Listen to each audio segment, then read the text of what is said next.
For today's video, sa nag-request ng text-to-speech. So, ito guys yung nakita natin. Real voice text-to-speech. So, pwede na rin kahit papano. So, ito yung sample na ginawa natin guys, no? Ayan.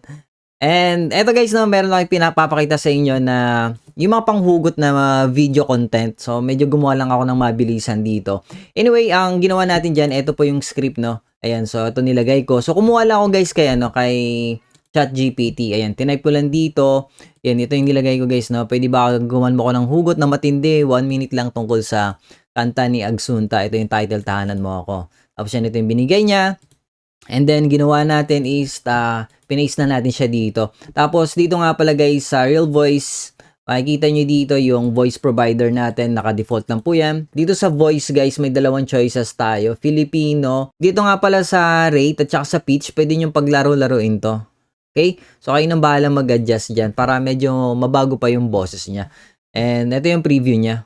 So, kung mapapansin nyo guys, no, medyo may pag-ano siya, slang, or pwede kayong mag-adjust dun sa words. Diba, yung kanya.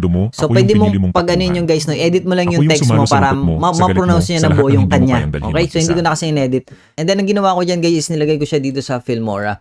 And gumamit din pala ako ng Ultimate Vocal Remover. Napakaganda nito guys. Napakapino talaga. So sama ko na rin to. Yung iba naka-download na nito guys, no. Ito libre lang to kay GitHub.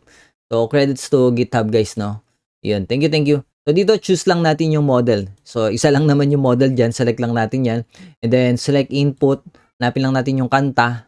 And then select output. So after niyan, i-start processing nyo na siya. And then, ito na po yung magiging result niyan, guys. Ang linis ng pagkakat ng vocal, guys, no? Okay? So, ito yung nilagay natin ngayon sa Filmora.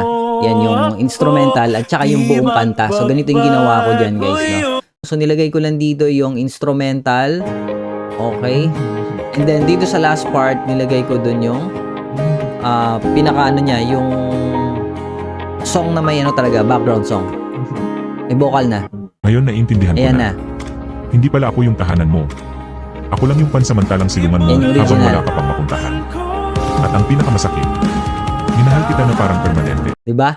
Tapos, after nyan, save nyo na. So, ilalagay ko na lang itong application sa ilalim ng Shopee natin sa comment section. Pakisupport naman yung Shopee natin guys, no? Pakiclick lang yung link natin. Goods na tayo dun. Thank you. Salamat nga pala sa mga bagong subscribers din natin. God bless you all guys, no? And there you go. Ito na yung sample natin. Hindi pala ako yung tahanan mo.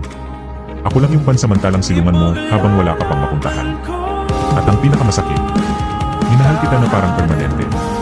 Samantalang ako sa iyo pahinga lang. Tapos na. Bye-bye!